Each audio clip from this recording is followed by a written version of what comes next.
तो स्वागत है आप सबों का। दोस्तों, आज हम लोग बहुत ही गंभीर मुद्दे पे बात करने वाले हैं।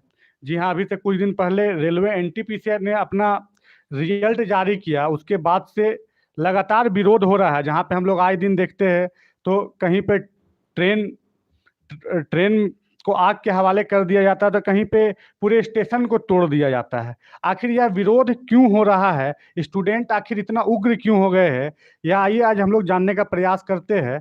तो आज हमारे साथ राजेश कुमार जी और संतोष अग्रवाल जी है। तो आइए इनसे जानते हैं कि आखिर यह विरोध क्यों हो रहा है। तो राजेश जी, पहले आप बताइए यह विरोध क्यों हो रहा है। एक्चुअली में आज का जो ये विरोध है या फिर अभी जो विरोध हम लोगों को देखने को मिल रहा है एनटीपीसी के छात्रों के द्वारा, वो सिर्फ़ और सिर्फ़ एक ही मुद्दा पे टिका हुआ है। सबसे बड़ा मुद्दा जो है कि आपने बोला कि हम इतने गुना 20 गुना जो है स्टूडेंट्स को लेंगे। आप जो सीबीटी 1 का एग्ज़ाम लेते हैं, उस पे बोलते हैं कि हम 20 गुना स्टूडेंट्स को लेंगे और जब रिज़ल्ट आता है तो पता क्या चलता है कि आपने 20 गुना तो लिया है। आपने डाटा दिया, वहाँ पे साफ दिख रहा है कि आपने 20 गुना लिया है। लेकिन आप एक ही स्टूडेंट को 4 पोस्ट पे ले लोगे, तो वो एक स्टूडेंट को आप 4 बार काउंट कर देंगे, तो वो 20 गुना होने का कोई मतलब नहीं बनता है। सबसे बड़ा विरोध का कारण अभी फ़िलहाल यही है स्टूडेंट्स के द्वारा। अभी स्टूडेंट्स लगातार उग्र दिख रहे हैं। क्या आपको लगता है कि जिस प्रकार से वो लोग ट्रेन को आग लगा दे रहे हैं या स्टेशन को पूरी तरह तहस नहस कर दे रहे हैं, क्या स्टूडेंट होने के नाते ऐसा करना जायज है? क्या कहना चाहेंगे संतोष जी आप इस पे? पहले तो सभी दर्शकों को मैं वंदे मातरम। आज रिपब्लिक डे है, तो आप सभी को रिपब्लिक डे की, गणतंत्र दिवस की हार्दिक शुभकामनाएं। ये तो जैसे अंशु जी ने पूछा है, तो ये तो थोड़ा गलत है, लेकिन अपने हक के लिए देखिए स्टूडेंट भी बहुत परेशान है। बहुत दिनों से आज एनटीपीसी का रिजल्ट आया है, लेकिन अगर एनटीपीसी का अगर हम बात करें तो ये पोस्ट निकला था 2019 में, 2019 में, और 19 से लेकर सीबीटी 1 का एग्जाम रिजल्ट देते देते आप 2022 कर देते हैं। तो एक सीमा होती है स्टूडेंट की, कितना बर्दाश्त करेगा। तो और उसके बावजूद रिजल्ट आता है तो रिजल्ट में इस तरह का स्कैम दिखाई देता है। एक पोस्ट में 4-4 स्टूडेंट, यानी अलग-अलग पोस्टों में लेवल जो बटे हुए थे, लेवल 1, लेवल 2, सब में एक ही रोल नंबर 4 जगह दिया गया है पोस्ट में। एक स्टूडेंट को 4 जगह पोस्ट दिया। मुझे बताने का काम करे, ये कौन रेलवे समझदार है या कौन बैठा हुआ है? हमको बताइए, मेरे 4 जगह अगर मेरी रोल नंबर आ गई है या मैं 4 जगह पोस्ट, तो मैं चारों जगह पोस्ट में नौकरी तो नहीं कर सकता हूँ, कोई एक ही जगह जाऊँगा। तो 3 जगह तो ऐसे ही वैकेंट रह गया। तो ये सबसे बड़ा जो स्कैम हुआ है इस बार रेलवे एनटीपीसी का, वो स्टूडेंट को एकदम तोड़ कर रख दिया है। और आज गणतंत्र दिवस, संविधान आज ही के दिन लागू हुआ था, तो स्टूडेंट अब वो आक्रोश में आ गए हैं और अब वो चाहते हैं कि कुछ सरकार हम लोग के लिए, युवाओं के लिए बेहतरीन से बेहतरीन काम करे। राजेश जी, आज गणतंत्र दिवस है। जब इस देश में संविधान लागू हुआ था, जब भारत का अपना संविधान आया था, जहाँ पे आप देखिएगा कि एक पॉलिटिशियन को अगर मुखिया का चुनाव लड़ना है तो वो 5 साल के भीतर चुनाव हो जाता है।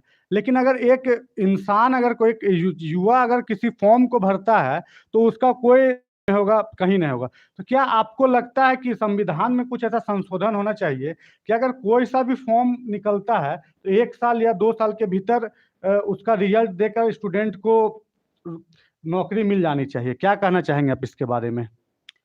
देखिए, इसमें तो कहना यही है कि ऐसा तो हो नहीं सकता है कि अगर हम लोग बोल दें कि नहीं, ये संविधान में जो है संशोधन कर दिया जाए और नौकरी के रिगार्डिंग कुछ बताया जाए, तो ये भरसक मेरे हिसाब से पॉसिबल नहीं है। लेकिन हाँ, ये जो बॉडी है जो एग्ज़ाम कंडक्ट कराती है, लगभग उसी के लापरवाही के कारण जो इतना डिले देखने को मिलता है, वहाँ पे आप देखिएगा 80% केसेस में वो जो बॉडी जो एग्ज़ाम जो है कंडक्ट करा रही है, उसकी खामियाँ, उसकी गलतियाँ के कारण इतना लेट होता है। तो आप उस बॉडी को सुधार सकते हैं, क्योंकि सारा काम जो है वो गवर्नमेंट के अंदर आता है। ये जितना गवर्नमेंट का जो भी एग्ज़ाम का क्लियरिंग प्रोसेस है, सारा उन्हीं को देखना है, फाइनल डिसीज़न उन्हीं को देना है। तो आप अगर ये बोलें कि संशोधन तो शायद नहीं हो सकता, लेकिन हाँ, ये कर सकते हैं कि जो लापरवाही, मान लीजिए किसी एग्ज़ाम कंडक्टिंग बॉडी से कुछ गलती हो जाए, तो आप उसे सीधे सस्पेंड कर दें, बर्खास्त कर दें कि नहीं अब जो है नया बॉडी, क्योंकि अभी लोगों का कमी नहीं है। यहाँ पे एक से एक बॉडी जो है, एक से एक लोग एग्ज़ाम कंडक्ट करवाने के लिए तैयार है, तो आप सबको अपॉर्च्युनिटी दें। ये नहीं कि हम बस जो गलती करते आ रहे हैं उसी को दोहराते जाएँ। आगे ये सुधार सकते हैं, लेकिन शायद ये कानून बनाना उचित ना हो। इसी में मैं एक चीज़ अंशु जी ने पूछा संविधान में संशोधन, तो मैं इसमें जोड़ना चाहूँगा। अगर आप संविधान को देखेंगे तो बहुत खूबसूरती से बनाया गया है संविधान, और इतने मोटे पन्नों में संविधान बना हुआ है। उसमें 28 पार्ट और 300 प्लस आर्टिकल्स दिए हुए हैं। उसमें आप अगर जाइएगा तो आपको एक आर्टिकल में मिलेगा कि सरकारी नौकरियों में नियोजन, यानी उस आर्टिकल में लिखा हुआ है कि सरकार आपको नौकरियों में नियोजन मतलब आपको नौकरियां देगी। तो संविधान बहुत ही खूबसूरती तरीके से लिखा हुआ है, उसमें संशोधन की ज़रूरत नहीं है। अगर आप संविधान को पूरी बेहतरीन तरीके से आप देखिएगा तो उसमें सब कुछ लिखा हुआ है। अपना मूल अधिकार के बारे में, नागरिकता के बारे में, सभी अधिकार हमारे दिए हुए हैं। लेकिन सरकार कहीं न कहीं उसको भूलते चली जा रही है। तो वो अब हम लोगों ने ज़िम्मा उठाया है, या नौजवान लोगों ने उठाया है कि इस संविधान को भी, आज़ाद गणतंत्र दिवस है तो इस संविधान को सिर्फ़ फ्लैग होस्टिंग नहीं, उसको भी याद करने की ज़रूरत है कि संविधान में क्या-क्या लिखा हुआ है। और ये पब्लिक को नहीं, एक बार सरकार को भी जानना चाहिए कि क्या-क्या संविधान में लिखा हुआ है। एक बार गौर से देखिए और उसको अप्लाई करने का कोशिश कीजिए। राजेश जी, अभी से कुछ महीने पूर्व हम लोगों ने इसी मुद्दे पर एक बार और डिबेट किया था, लेकिन उस समय मुद्दा कुछ और था। उस समय था मोदी रोजगार दो। और एक बार फिर से अभी हम लोग जब एक एनटीपीसी का एग्जाम हुआ, फिर रिजल्ट में यहाँ पे कुछ गड़बड़ देखा गया, तो फिर से अभी स्टूडेंट का प्रोटेस्ट, टीचर का प्रोटेस्ट लगातार दिख रहा है। जहाँ भी ट्विटर के माध्यम से लगातार आप देखिएगा कि वहाँ से भी प्रोटेस्ट चल रहा है। स्टूडेंट अब तो सड़क पर आकर प्रोटेस्ट कर रहे हैं। तो क्या आपको लगता है कि चाहे वो केंद्र सरकार हो, चाहे वो किसी भी राज्य की सरकार हो, वो युवाओं को प्राथमिकता नहीं दे रही है? क्योंकि अभी हम लोग जिस स्टेट में रहते हैं, झारखंड में, वहाँ भी 7th जेपीएससी का मेंस का जो एग्जाम है उसको पोस्टपोन कर दिया गया, और एक बार फिर से पीटी के रिजल्ट 3 सप्ताह के बाद संशोधित कर कर आएगा। आखिर हर बार इस तरह की गड़बड़ी और युवाओं को इस तरह से दिग्भ्रमित क्यों किया जा रहा है? क्या कहना चाहेंगे आप? एक्चुअली में इसके पीछे का कारण ये है ना कि हम लोग बहुत जल्दी ही बात को मान लेते हैं और समझ लेते हैं। जब भी इलेक्शन का टाइम आता है तो बहुत सारे वादे किए जाते हैं, बहुत सारी बात बताई जाती है कि हाँ, अब जो है आपका ये नौकरी इतने साल पे इतना रोज़गार देने का सबका वादा रहता है। लेकिन जब हम लोग देखते हैं, आगे बढ़ते हैं, तो क्या होता है कि वो सिर्फ़ वादा बन के रह जाता है और उनका जो है आपका टेन्योर वो ख़त्म हो जाता है और उसके प्रोसेस को भी पूरा करने में वो लोग असफल रहते हैं। तो सबसे बड़ा मुद्दा यहाँ पे तो है, चाहे कोई भी सरकार हो, कि आप अगर बोल रहे हैं कि नौकरी देंगे, तो आप उसके लिए क्या रिफ़ॉर्म्स कर सकते हैं, क्या तैयारी, क्योंकि पिछली खामियाँ चलते आ रही हैं। तो आप आते साथ ये बताएँ कि क्या आप खामियाँ को दूर कर सकते हैं, क्या अपने तरफ से आप नया वहाँ पे ऐड कर सकते हैं।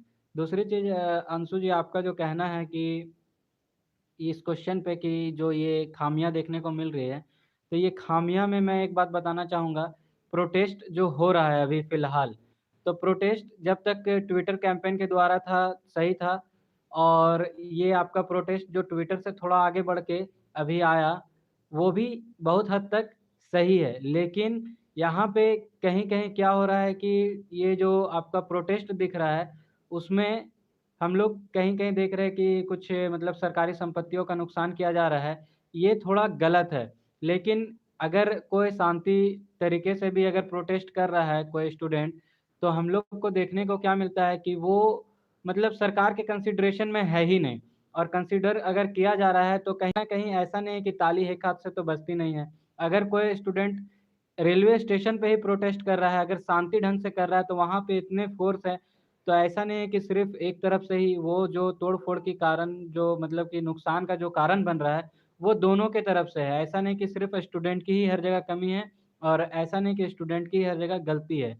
गलती स्टूडेंट की भी है, लेकिन गलती करवाने का कारण क्या है या गलती करने का कारण क्या है, उस पे कोई विचार नहीं करता है। बस आपसे गलती हुई है, तो बस गलती को देखता है लोग।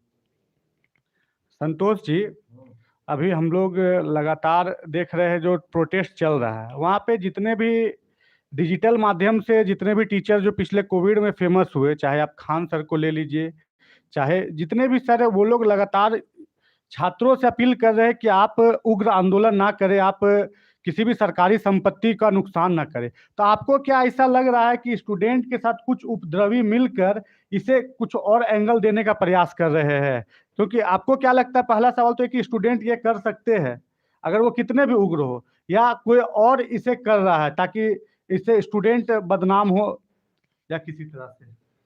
देखिए, मैं एक बात बता देना चाहता हूँ कि ये जो एनटीपीसी का है, अगर ऐसा बात रहता तो स्टूडेंट शुरू 19 से ही स्टार्ट कर देते। हम लोग ऑनलाइन उस समय भी चले थे कि मोदी रोजगार दो, उस समय हम लोग प्रोटेस्ट किए थे सिर्फ और सिर्फ ट्विटर के माध्यम से। तो उसका निकला परिणाम क्या? एग्जाम का डेट निकला, एग्जाम हुआ। उस समय तो हम लोग प्रोटेस्ट में नहीं आए थे। दूसरी चीज अगर बता दें, स्टूडेंट कभी भी उग्रवादी करने वाला काम नहीं करता है, या उसको पता है यार, हम लोग पढ़े लिखे, हम लोग को पता है संविधान क्या कहता है, हमको किस तरह से प्रोटेस्ट करना है, ये हमको अच्छी तरह से पता है। इसमें कुछ घुसपैठिए होंगे या बहुत कोई होंगे, देखिए सब जगह राजनीतिक हम जानते हैं घुसता ही घुसता। कुछ ऐसे पार्टी के लोग भी इसमें घुसे हुए होंगे स्टूडेंट बन के, जो इसको अंजाम दे रहे हैं, और नाम किसका आ रहा है? स्टूडेंट का आ रहा है।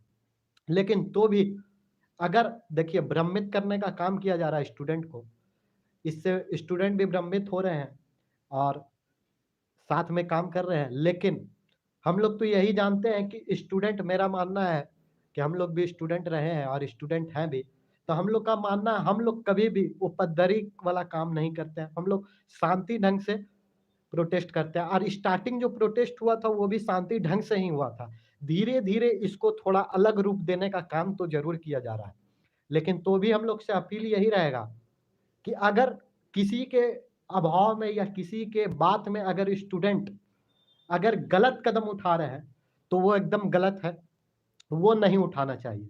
हाँ, शांति ढंग से हम लोग आज गांधी जी अनशन में बैठ के, या आप देखते होंगे किसान अन्ना आंदोलन, हजारे, किसान आंदोलन। जब लोकतंत्र की बात आती है तो अन्ना हजारे जी जब वहां पर रामलीला मैदान में, और रामदेव बाबा इस सब लोकतंत्र में जब बैठे थे, किस तरह उन्होंने आंदोलन इतने इतने दिन तक अनशन पे बैठे थे। तो हम लोग जानते हैं उस तरह से हम लोग को आंदोलन करने आता है, हम लोग वैसे भी आंदोलन कर सकते हैं और कर भी रहे हैं। ये कुछ होते हैं ग्रुप में उसको गिराने के लिए, या उसको भ्रमित करके किसी और मोड़ को दिखाने के लिए, कोई और मोड़ में दिखा देने के लिए, तो वही काम हो रहा है। मुझे तो विश्वास जहां तक है स्टूडेंट इस तरह का काम नहीं कर रहा। अभी भारत का मेन स्ट्रीम मीडिया इतना बड़ा प्रोटेस्ट चल रहा है पूरे भारत में, आप कह सकते हैं, या तो अधिकतर आप देखिएगा तो बिहार में आज मेन स्ट्रीम मीडिया इस चीज़ को एकदम नहीं दिखा रहा है। आप अगर दिन भर में एक आध अगर उन लोग न्यूज 100 या कुछ में दिखा दे, लेकिन वो लोग प्राथमिकता इस न्यूज को नहीं दे रहा। आप इस देश के मेन स्ट्रीम मीडिया के बारे में क्या कहना चाहेंगे? मेन स्ट्रीम मीडिया को अब मैं जैसा मतलब देखता हूँ, सुपर 100 में रेगुलर फॉलो करता हूँ, मैं उसी पे बात करूँ अगर, तो मेन स्ट्रीम मीडिया जो है अभी के टाइम पे करता क्या है ना, कि वो मतलब इलेक्शन या फिर बोलिए पॉलिटिकल चीज़ को ज़्यादा आगे लेके आ रहा है। आप सुपर 100 भी खोलिएगा, देश में इतनी बड़ी सिचुएशन कोविड की चल रही है, लेकिन आप देखिएगा कि वो सुपर 100 में जाता कितने नंबर पे है? 60 नंबर पे। आपको एक नंबर पे क्या देखने को मिलेगा? तो यूपी पे इलेक्शन है, यहाँ से इनको टिकट मिला है, यहाँ से इनको टिकट नहीं मिला है, आपको सिर्फ देखने को ये चीज़ मिलेगा। तो मेन स्ट्रीम जो मीडिया है वो ज़्यादातर अब पॉलिटिकल बेस्ड हो गया है। स्टूडेंट के लिए तो वहाँ से बात आप उम्मीद ही ना करें कि वहाँ से स्टूडेंट के लिए कुछ बात आपको सुनने को भी मिलेगा। मैं तो यही कहना चाहूंगा कि उम्मीद तो मेन स्ट्रीम मीडिया से मैं तो करना ही छोड़ दिया हूँ, काहे कि 142 नंबर में हमारे इंडिया की मीडिया आती है। ये खुद में अपने आप को सोचने की बात है कि 142 नंबर है, जबकि यहाँ पर एक्सपेंडिचर भी कम नहीं होता है मीडिया के प्रति। 142 नंबर पे मीडिया आती है, तो उससे क्या बात करना कि आप क्या दिखाइएगा? सिर्फ यहाँ पर राजनीतिक और जिसका दबदबा रहा है वहाँ हम लोग देखते हैं, उसी की चर्चाएं सिर्फ मेन स्ट्रीम में चलती रहती है और न्यूज वाले दिखाते हैं। उनको मेन मुद्दा नहीं दिखाई देता कि युवाओं की क्या स्थिति है, या कभी ग्राउंड में जाकर उन मजदूर भाइयों को नहीं दिखाने का काम करेंगे, किसान भाइयों को दिखाने का काम नहीं करेंगे।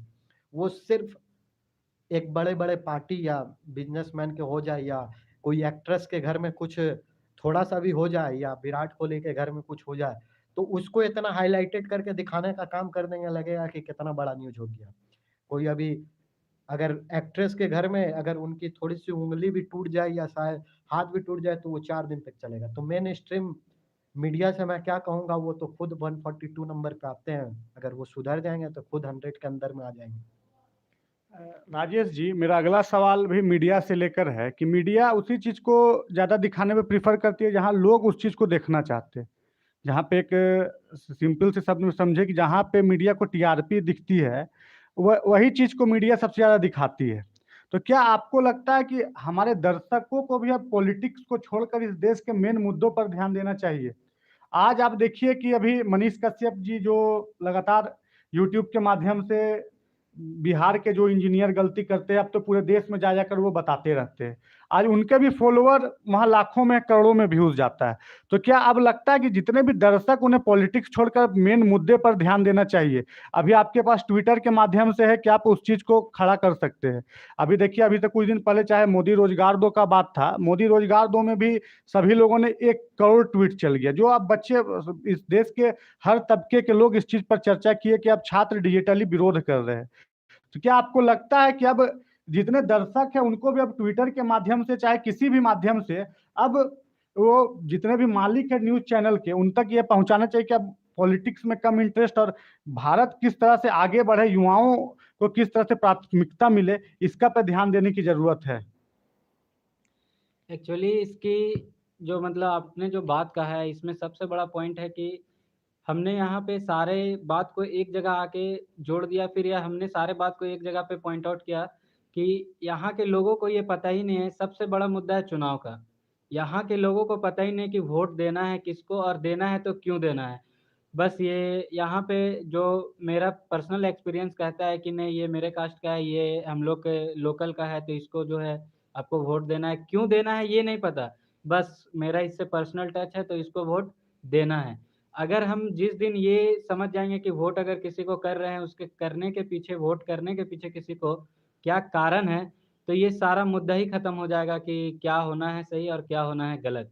आप कभी भी वोट करते हैं तो क्या वो आके 4 बात बोले या ऐसा-ऐसा, मतलब वो मैनिफेस्टो में, तो मैनिफेस्टो का तो बात कभी पूरा होता नहीं है। तो मैनिफेस्टो में जो रहा आपने वो देखा, उसके हिसाब से वोट कर दिया।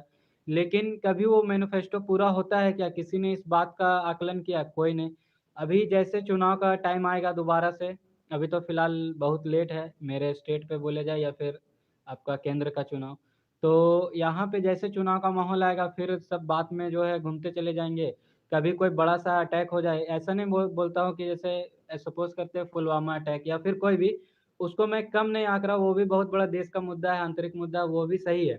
लेकिन सारा जो ध्यान है, वो सारा एक तरफ केंद्रित हो जाता है कि नहीं, उसके कारण जो वहाँ पे अच्छा रिस्पॉन्स दिया गया है, तो अब जो वोट देना है उसी के अकॉर्डिंग देना है।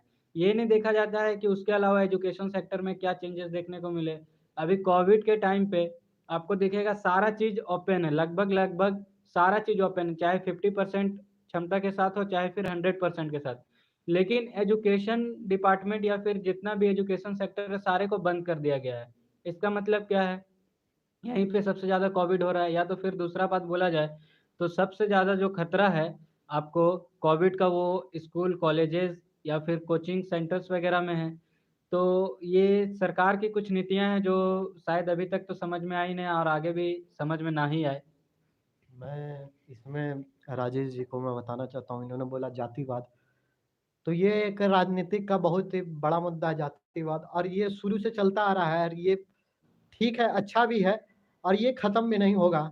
जहाँ तक है जातिवाद, बहुत धीरे-धीरे थोड़ा हट सकता है, थोड़ा कम लेवल में आ सकता है, लेकिन जातिवाद शुरू से राजनीति में रहा है, और मेरा मानना है कि वो रहेगा, क्योंकि जातिवाद तो हम लोग शुरू से करते आए हैं, और वो रहता ही है राजनीति में। इसलिए अभी आप देख रहे हैं 5 राज्यों में चुनाव भी होने वाले हैं, तो किस तरह से मुद्दे पलट रहे हैं और किस तरह से आदमी जातिवाद में जा रहे हैं। लेकिन अंशु जी का कहना था जो कि मीडिया से लोगों को माने कि लोग को समझना चाहिए कि मीडिया के प्रति अब थोड़ा झुकाव कम कर दें। वो बढ़िया चीज, वो टीआरपी के लिए खुद वो दिखाना चाहती है मीडिया जो पब्लिक देखना चाहता है। लेकिन मेरा मानना है, देखिए सबके पास अभी भी मोबाइल नहीं है, और मोबाइल भी है तो जनरली आप देखते होंगे घर में आपके भी माँ बाप होंगे या पापा मम्मी होंगे या दादा, मोबाइल सबके पास एंड्रॉयड होगा, लेकिन उनको चलाने का, यूज करने का सिर्फ एक ही काम होता होगा, फोन उठाते होंगे, ज़्यादा से ज़्यादा वो यूट्यूब में कुछ ना कुछ देखते होंगे और फ़ोन लगाने जानते होंगे। लेकिन वो अभी तक वो प्लेटफ़ॉर्म में नहीं जुड़ पाए कि ट्विटर चलाएँ, फेसबुक चलाएँ, ये चलाएँ, वो चलाएँ। वो ऑनलाइन प्लेटफ़ॉर्म से जुटे हुए नहीं। और दूसरी चीज़, जितने भी युवाएँ हैं, युवा जो हैं, वो मैक्सिमम मैं देख रहा था 10 से 15 लाख युवाओं, मैक्सिमम मैं मान के चलता हूँ युवा, न्यूज़ चैनल देखना बंद कर दिए हैं। आप दिल्ली में जाइएगा, मुखर्जी नगर में जब जाइएगा दिल्ली में, तो दिल्ली में चले जाइए, पटना में चले जाइए या कहीं भी चले जाइए, जहाँ जो युवाएँ पढ़ने वाले हैं, वो न्यूज़ चैनल देखना ही बंद कर दिए हैं। तो क्या देखते हैं? वो लोग यूट्यूब में जो ग्राउंड रिपोर्टर होता है उनका देखते हैं, या तो सिर्फ़ आर्टिकल पढ़ते हैं, वो चीज़ देखते हैं, वो लोग न्यूज़पेपर के माध्यम से आर्टिकल पढ़ते हैं। तीसरी चीज़ क्या है कि टीआरपी कैसे बढ़ रही है? अरे न्यूज़ चैनल जो दिखाएगा, वही माइंड में साइकोलॉजी बन दिमाग में बन जाता है। आप देखते होंगे बुजुर्ग लोग, अब न्यूज़ बैठ के आदमी खोला है, दिन भर वही चल रहा है, तो वो तो वही राजनीतिक दिमाग से बोलेगा, घर वाला बात। तो वही चीज़ हो गया है, दिन भर आप टीवी में वही चलाइएगा, कंगना रनावत के भी चलाइएगा, कभी आप चलाइएगा कि सलमान खान के घर में ये हो गया, वो हो गया। युवाओं पे बात नहीं कीजिएगा, तब इंसान कहाँ से जानेगा युवाओं के बारे में, और बुजुर्ग लोग कहाँ से जानेंगे, जो हमारे पेरेंट्स वो कहाँ से जानेंगे। हम लोग तो चलिए ऑनलाइन प्लेटफॉर्म के माध्यम से जान रहे हैं, लेकिन आप पेरेंट्स को कहाँ से समझा पाइएगा। आज ये रिजल्ट में युवाओं या आज हम नौजवान लोग यहाँ पर खड़े हैं, लेकिन इसमें पेरेंट्स लोग, अब उनको पता चल रहा है कि इतना बड़ा स्कैम हुआ है या ये हुआ है, पेरेंट्स भी अब जुड़ने का काम कर रहे हैं। लेकिन ये न्यूज़ चैनल में अगर नहीं दिखाया जाएगा, नहीं बताया जाएगा, तो और जो बड़े-बड़े बैंगलोर ये सब जगह पर जो आदमी वर्क करता है, वो ज़्यादा मोबाइल भी यूज़ नहीं करता है, ना टीवी देखता है। थोड़ा-सा टीवी देखा, न्यूज़ चैनल देखा। तो वो आप युवाओं के मुद्दाओं को नहीं देखिएगा, सिर्फ़ राजनीतिक मुद्दाओं को देखिएगा, तो वो सपोर्ट कहाँ से करेगा? तो यही बात है, छोटी-छोटी बात है, जो मीडिया को थोड़ा समझना चाहिए। आप आइए, ठीक है, आपका जो काम है वो आप डिबेट-विबेट करवाते हैं, वो भी पता है, डिबेट आपका पूरा स्क्रिप्टेड रहता है, सब कुछ पता रहता है, सब आप लोग। लेकिन मेरा कहना है ठीक है, अच्छी बात है, सब कोई पैसे के लिए बैठा हुआ है, आपका भी वो इनकम है, आप भी उससे रोज़गार उत्पन्न कर रहे हैं, आप भी उससे कमा रहे हैं, ठीक है, आपका काम है वो कीजिएगा। लेकिन कहीं न कहीं आप 80% या 50%, 60% आप वो कीजिए, तो 30% आप युवाओं की बात कीजिए, ग्राउंड रिपोर्टिंग कीजिए, कि देश आगे बढ़े। और मीडिया को सबसे बड़ा स्तंभ, संविधान में सबसे बड़ा स्तंभ माना गया है मीडिया को, और मीडिया अब बद से बदतर गिरते चली जा रही है। तो इसको उठना होगा और समझना होगा मीडिया वालों को। बहुत लोग काम कर रहे हैं, बहुत लोग यूट्यूबर आए हैं, बहुत कोई ग्राउंड रिपोर्टिंग कर रहे हैं, लेकिन मेन स्ट्रीम रिपोर्टर से मेरा यही कहना है कि आप भी थोड़ा ग्राउंड में आइए, काम कीजिए। राजनीतिक अपने जगह पर है, 20% भी हम लोग की बात अगर आप पहुंचा दीजिएगा तो बहुत बड़ी बात हो जाएगी। संतोष जी, इसमें मैं एक बात जोड़ना चाहूँगा। आपने जैसे कहा ग्राउंड रिपोर्टिंग, तो ऐसा नहीं कि ग्राउंड रिपोर्टिंग हो नहीं रहा है, लेकिन ग्राउंड रिपोर्टिंग हो किस चीज़ का रहा है, तो आप देखिएगा कि वहाँ पे क्या दिखेगा, एग्ज़िट पोल, ग्राउंड रिपोर्ट, किसका चुनाव कौन जीतने वाला है। तो ग्राउंड रिपोर्टिंग भी आप कर रहे हो, लेकिन जहाँ ज़रूरत है, आप अगर उसको 60% अहमियत दे रहे हो, तो कम से कम 40% अहमियत इस चीज़ को भी दो कि स्टूडेंट्स के लाइफ़ में क्या चल रहा है। और कोई अगर 2 स्टूडेंट, 10 स्टूडेंट, लाख स्टूडेंट बोले, तो मैं मान लेता हूँ कि चलिए ये स्टूडेंट्स की तरफ से गलत है, या फिर ये मतलब बस ऐसा ही बोला जा रहा है, ऐसा कुछ है नहीं। लेकिन अभी आप देखोगे कि 1-2 स्टूडेंट नहीं, लगभग बहुत सारे स्टेट्स के स्टूडेंट उठ के आए हैं। चलिए स्टूडेंट्स उठ के आए, ठीक है। टीचर्स भी आप देखिएगा कि बहुत सारे टीचर्स इसके बात पे, इसके विरोध पे या फिर प्रोटेस्ट पे, आप रीज़न, आप कारण तो धरिए, क्यों ये जो प्रोटेस्ट हो रहा है उसके पीछे का कारण है क्या एक्चुअली में? तो आप कारण तो धर नहीं रहे हैं। प्रोटेस्ट, मैं ये नहीं बोल रहा हूँ कि प्रोटेस्ट करना जो है सही है बहुत हद तक, प्रोटेस्ट करने का अपना-अपना तरीका है। तरीका सही है तो प्रोटेस्ट सही है, अगर तरीका जो है वो गलत हो गया तो प्रोटेस्ट गलत हो जाता है। राजेश जी, मेरा अगला सवाल फिर से जो भी लगातार उपद्रव हो रहा है उस पे है। अभी जैसा कि संतोष जी ने भी बताया कि यूपी समेत हमारे देश में 5 राज्यों में चुनाव है और अक्सर यह कहा जाता है, अगर राजनीति में अगर आपको थोड़ा सा भी इंटरेस्ट होगा, तो ये कहा जाता है कि दिल्ली का रास्ता यूपी से होकर जाता है। मतलब अगर आपका पकड़ यूपी में मजबूत है तो आप दिल्ली की सरकार, मतलब प्रधानमंत्री जो केंद्र सरकार बनती है, वहाँ पे आप एक अहम भूमिका निभा सकते हैं। तो अभी जो ये लगातार उपद्रव हो रहा है, क्या आपको लगता है कि छात्रों के साथ कुछ ऐसे राजनीतिक दल के जो छात्र संगठन होते हैं वो लोग इसमें इन्वॉल्व हो चुके हैं और वहाँ पे हुड़दंगई कर रहे हैं, ताकि ये एक नेशनल न्यूज बने और इससे केंद्र सरकार की किरकिरी हो? थोड़ा बहुत तो है, लेकिन अभी तक मेरे जितना संज्ञान या फिर जानकारी में है, अभी तक तो यहाँ पे कोई राजनीतिक दल का कोई ऐसा इन्वॉल्वमेंट ज़्यादा मतलब ऊपर से देखने को मिला नहीं है। भले अंदर से ही हो, लेकिन ऊपर से अभी तक ऐसा कुछ सुनने को मिला नहीं है।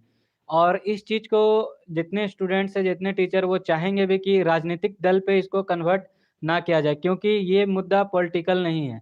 ये स्टूडेंट्स का मुद्दा है, स्टूडेंट अपने हिसाब से ही इसको हल करेंगे। राजनीतिक का इन्वॉल्वमेंट ना ही हो तो ज़्यादा बेहतर होगा इस जगह पे। संतोष जी, आपको कहना है इस बारे में कुछ? मैं तो इसमें शुरू में ही बोल दिया कि स्टूडेंट, मेरा मानना यही है, हो सकता है स्टूडेंट थोड़े से बहक गए होंगे या थोड़े से डाइवर्ट हो गए होंगे किसी के बातों पर, लेकिन हम लोग एजुकेशन लाइन से जुड़े हुए हैं, हमारा चैनल भी एजुकेटेड का, तो हम लोग भी यही बताते हैं स्टूडेंट को जब हम लोग पढ़ाने जाते हैं या कोचिंग में, तो कभी भी गलत रास्ता नहीं चुनना है। हाँ, सरकार अगर कुछ गलत करती है या आपको कोई चीज़ के लिए माँग करनी है, तो हम लोग सही रास्ते में ही जाकर काम करेंगे। हम लोग यही बताते हैं, और जहाँ भी एजुकेटर चैनल आप देख रहे होंगे, वो शायद खान सर का हो या ओझा सर का हो या बहुत सारे मैडम लोग होंगे, मैथ मस्ती के वरुण सर होंगे, विपिन सर होंगे, तो सभी लोग यही बोल रहे हैं कि शांति ढंग से, आप विपिन सर गए भी थे, बहुत कोई गए भी थे, तो शांति ढंग से हम लोग करेंगे काम। अब मुझे लगता है कुछ ना कुछ बहकाने का काम ज़रूर किया गया स्टूडेंट के बीच। अब कोई ना कोई राजनीतिक काम कर रहा है, तभी इस तरह का काम हो रहा है, क्योंकि मुझे नहीं लगता है कि इस तरह का काम स्टूडेंट करते हैं, क्योंकि 19 में भी हम लोग जब आया था तो मोदी रोजगार दो, उस समय भी हम लोग उस तरह का प्रोटेस्ट नहीं किए थे, सीधा ऑनलाइन प्लेटफ़ॉर्म के माध्यम से किया था, और इसमें भी गौरतलब करने वाली बात है कि इसमें भी हम लोग ऑनलाइन ही प्लेटफ़ॉर्म पहले स्टार्ट किए, one result one person one result करके हैशटैग चला था। इस टाइप का हैशटैग चला, उसमें हम लोगों ने स्टार्ट किया। लेकिन धीरे-धीरे इसको थोड़ा डाइवर्ट करके शायद चुनाव के तौर पर देख के इसको राजनीतिक थोड़ा-सा कर दिया गया है कि थोड़ा-सा भ्रमित कर दिया जाए। मेरा तो मानना यही है। चलिए, अब हम लोग अपने लाइव के अंतिम पड़ाव की ओर है, तो अंतिम में एक सवाल दोनों से ये रहेगा कि आप केंद्र सरकार और हमारे देश में जितने भी राज्य सरकार है उनसे क्या अपील करना चाहेंगे युवाओं को लेकर? युवाओं से यही अपील है कि आप जो है अपना प्रोटेस्ट केंद्र सरकार से आप क्या अपील करना चाहेंगे युवाओं को लेकर? केंद्र सरकार से आप एक बार रिव्यू करें। आप जो रिज़ल्ट दिए हैं उसका एक बार ज़रूर रिव्यू करें कि स्टूडेंट्स का माँग यहाँ पे 2 ही चीज़ पे टिका हुआ है। एक तो नॉर्मलाइज़ेशन का क्या है रेलवे के लिए, नॉर्मलाइज़ेशन का क्या आपका तरीका है, क्या फ़ॉर्मूला आप सेट किए हुए हैं। दूसरा, आपने बोला रिज़ल्ट, तो रिज़ल्ट जो है आपने दिया, मैं मानता हूँ 20 गुना, लेकिन वहाँ पे आप एक ही स्टूडेंट को 4 पोस्ट के लिए अगर दे दोगे, तो 3 का तो वहाँ पे सीट जो है वो चला गया। तो आप उस चीज़ पे एक बार रिव्यू करें, और केंद्र सरकार या फिर जो भी बॉडी, कंडक्टिंग बॉडी है आरआरबीज़, उनसे हमारा यही माँग है कि आप एक बार रिव्यू तो करें। ये बात जो बोला जा रहा है सभी के द्वारा, ये गलत है या फिर सही है?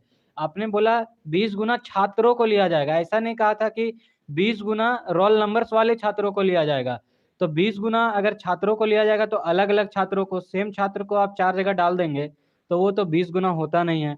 आखिर में मैं एक ही बात कहना चाहूँगा, आप एक शायरी के मतलब एक पंक्ति के माध्यम से, कि जो पानी से नहाता है वो लिबास बदलता है, जो पानी से नहाता है वो लिबास बदलता है, जो पसीने से नहाता है वो इतिहास बदलता है।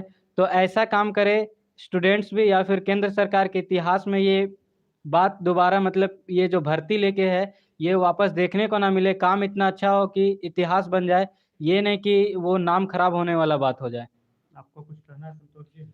मैं तो इतना ही कहूँगा, देखिए केंद्र सरकार को इस पे ध्यान देना चाहिए। आज हमारा युवा जो देश को आगे बढ़ाने वाला है, वो रोड पर अगर खड़ा है, तो इस पे आपको सबसे पहले नज़र जाना चाहिए, जो नहीं जा रही है। और राज्य सरकार भी किस तरह से सोई हुई, राज्य सरकार भी नहीं देख रही है। और दूसरी चीज़ मैं रेलवे बोर्ड को बोलूँगा, आरआरबी बोर्ड को, उसने देखिए रिजल्ट मुझे समझ में नहीं आया। 19 में इसका था एग्जाम लेना, तो 19 में नहीं लेके इन्होंने लिया 21 में। रिजल्ट देते हैं 22 में, और 22 में जब रिजल्ट का स्कैम होता है, तो इतना ये लोग तेज है, या दिमाग के इतने तेज है, इन्होंने सीबीटी 2 का उस समय डेट भी निकाल दिया। उतना दिन से सोए हुए थे, अब इनको प्रोसेस जल्दी जल्दी दिखाई दे रहा है, जब प्रोटेस्ट में है तब। सीबीटी 2 का रिजल्ट उसने जारी भी किया कि हमने 19.99 टाइम्स हमने रिजल्ट दिया है। 20 टाइम्स हमने बोला था, इतना टाइम्स दिया है। लेकिन आप उसको देखिए, एक पोस्ट में 4-4 लड़का, यानी 4 पोस्ट है, लेवल है, उसमें एक ही लड़का को आप 4 जगह दे दिए हैं। तो ये आप सोच कर देखिए कि वो 4 जगह काम करने जाएगा, 2 घंटा यहाँ करेगा, 2 घंटा यहाँ करेगा, 2 घंटे यहाँ करेगा। अगर ऐसा होगा तो अच्छी बात है, कहीं एक ही जगह ना हम काम करेंगे कि 4 जगह कर लेंगे। हम सपोज 4 जगह कर लें। दूसरी चीज़, सीबीटी 2 के लिए इन्होंने एक और फॉर्मूला निकाला है। इन्होंने बोला है कि जितने लेवल का एग्जाम है, उसमें भी देखिए अभी कितना बड़ा मुद्दा, लेवल का जितना लेवल का एग्जाम होने वाला है, वो अलग-अलग दिन और अलग-अलग लेवल का अलग-अलग एग्जाम होगा। अब एक स्टूडेंट का, मेरा मान लीजिए 4 जगह पोस्ट है, आज हमको दे देगा यहाँ रांची में, कल हमको दे देगा धनबाद में, परसों दे देगा वहाँ, हम कहाँ-कहाँ एग्जाम देने जाएँगे? तो ये सब कमियों को देखना है और सुधारना है। इसमें थोड़ा राज्य सरकार भी हस्तक्षेप करे, और केंद्र सरकार अगर फटकार लगाएगी राज्य सरकार को, तो ज़रूर राज्य सरकार उस पे काम करेगा। और गणतंत्र चलिए। दिवस के लास्ट में यही बोलूँगा, हैप्पी गणतंत्र दिवस आप लोगों को, सभी को। चलिए, ये अब लाइव को एंड किया जाता है। अंतिम में हम तीनों भी यूथ है, और यहाँ पे सभी युवाओं से यह अपील करना चाहेंगे, छात्रों से जो अभी प्रोटेस्ट कर रहे हैं, कि आप लोग अहिंसात्मक होकर कोशिश करें कि प्रोटेस्ट करें, क्योंकि आप जितने भी सरकारी संपत्ति का नुकसान कर रहे हैं, वो ना तो नरेंद्र मोदी जी अपने पैकेट से उसको बनाए हैं, और ना कोई, ये हम लोगों के पैसा से ही बना हुआ है, और उसे बनाने में फिर से हम लोगों का ही पैसा लगेगा। तो अगर आप लोगों को कोई बरगला रहा है, तो उनकी बातों में ना आए, और आपको संविधान ने यह अधिकार दिया प्रोटेस्ट करने का, आप अहिंसा की ओर चलकर आप प्रोटेस्ट करें और सरकार तक अपनी बातों को रखें। तो चलिए, आज के यह लाइव को यहीं खत्म करते हैं। जय हिंद, जय भारत। ऊपर ऊपर।